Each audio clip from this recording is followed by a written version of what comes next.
Yeah, Lucy Mushita, welcome once again to Java's Festival. Thank you for the invitation. How do you feel? How has it been since yesterday for you? It's just beautiful, and I know that not too many people read, but when you go to book fairs like this, you go back home and you work on that book, because sometimes you think, why am I writing? But when you're invited and you come and they put other writers, the people who invite you, the people who are coming to hear you, and there's this big exchange. It's just so reassuring. It's like the world is sort of come to pieces. We are going to understand each other. I understand them. I understand the other writers, where they're coming from. And maybe writing is still something important. Telling our story is still something important. So yeah, I'm very pleased. I like that reason. Maybe writing is still important. Yes. Telling our stories is important. Speaking of about telling our stories, in expert blues, for example, the question of your story or the story of many migrants, if you make it that way, is heard. So the question of racism, for example, where do you find the energy to reflect and write about, such traumatic experiences? It took a while, because I arrived in France nearly 40 years ago. And in the beginning, I don't think I understood how I was perceived, because I grew up in Zimbabwe during apartheid, so that was Rhodesia. And we didn't have literature from out of the country. We read what the government wanted us to read. And there were a lot of books that were banned and some people that were banned. So, for example, I was not aware of the history of colonization for France. So I think when I arrived in France, I was just a black woman, an African woman, part of the empire, the French Empire. And whereas I saw myself as an individual, they saw me as somebody from their empire. Even when I said I came from Zimbabwe, they would say Zil Zimbabwe, which is Zimbabwean Islands. Are they in the Pacific? Are they in the Caribbean? Where are you from? So they didn't know. And I didn't understand why. And sometimes I had jokes like, hello, Josephine Becker, you've forgotten your bananas. And I knew the name Josephine Becker as an American dancer, but I didn't realize that in France she had danced wearing nothing but bananas. And she's not even African. And I had men calling me Saluma Gazelle, like, hello, my gazelle. And I had to go and look in the dictionary what a gazelle is. And for me, in English, or in Zimbabwe, we call them impalas. And I was trying to link the gazelle, the animal, and me, what was there. So there was this coded body language, historical, cultural, that I didn't understand. And then as I read French literature, went to museums, and watched films, slowly I realized that there was a big gap between who I was and the way I was perceived, which was literature from the colonial period, or maybe even before. And for them, I was just an African woman, and an African woman was the same. Every black woman was an African woman, and used to belong to France, and you could do what you wanted to do, because when they colonized the country, the people, the mountains, the flies, the rivers, the fishes in those rivers became the property of the empire. and the women became the property of the empire. So it took me a while to realize that there were some people of a certain generation, when they saw me as their property.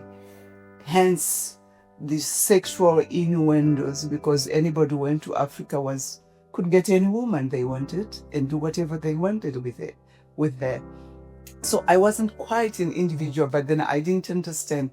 So writing this book, I think, was also to say, yes, you may call me my favorite blonde. I don't find it funny. And this is me. And maybe when you read how I feel, maybe you will also think before you say things, because I know in school there are no manuals of books written by people from Africa. So the information that they have, a lot of them, is from the colonial period, as seen by the colonial master, who justified themselves. We are spreading Christianism, we are bringing civilization, without ever asking the question, what is civilization to us? What is civilization to those people we are colonizing? So I think every once in a while, when I was confronted with a situation, I would go home and write it down, because I always felt like I was in a Shakespearean tragedy or comedy that I played without a script. So when I went home, I wrote the script just to say what had happened. So most of the anecdotes, I just write what happened without saying why, so that maybe I'm hoping that when somebody reads that, they will understand me. And because in the beginning, I didn't understand them either. It was through reading. So that's why I say writing our stories is really, really important. Thank you. Writing our stories refers to a text genre. Yes. Also the question of, can literature then also play the role of archives or even alternative archives? Yes, I think so. And I think books are maybe even better than museums, because museums, you have to go to the museum. There are a lot of people who don't go to the museum because I think it's seen as very highbrow and you have to travel there. You need some money, whereas books are cheaper, can travel, and one book can be read by 10 people, 20 people. So I think it's easily available. And if we really want to, we can send books to any school. You don't need a refrigerator. You don't need a big room to protect it from the rain. You put it in your pocket. It's very easy. And I think my world, even during apartheid, we had books, we read books, even some books from writers who were banned. For example, Doris Lessing, we're not allowed to read her, but we would pass each other books from banned, like young people today, they pass a joint to each other to smoke. For us, it was books. And sometimes you didn't have the first pages, 10 first pages were missing, 20 last pages were missing. But you read and sometimes you try to make sense of why you were not allowed to read these books. So it was very important. And also as a girl, I grew up in a very patriarchal society. Don't play with the boys. Learn to cook, learn to iron, learn to wash clothes. And I was never told, learn to read. But I remember the joy that I had when I'd been reading The Adventures of Tom Sawyer or Huckleberry Finn. I'd spend the day playing with the boys. And I was in America, and I was in France when I was reading a French. I was all over the world, which I think opened my eyes to the world, because these people were talking about themselves, and there was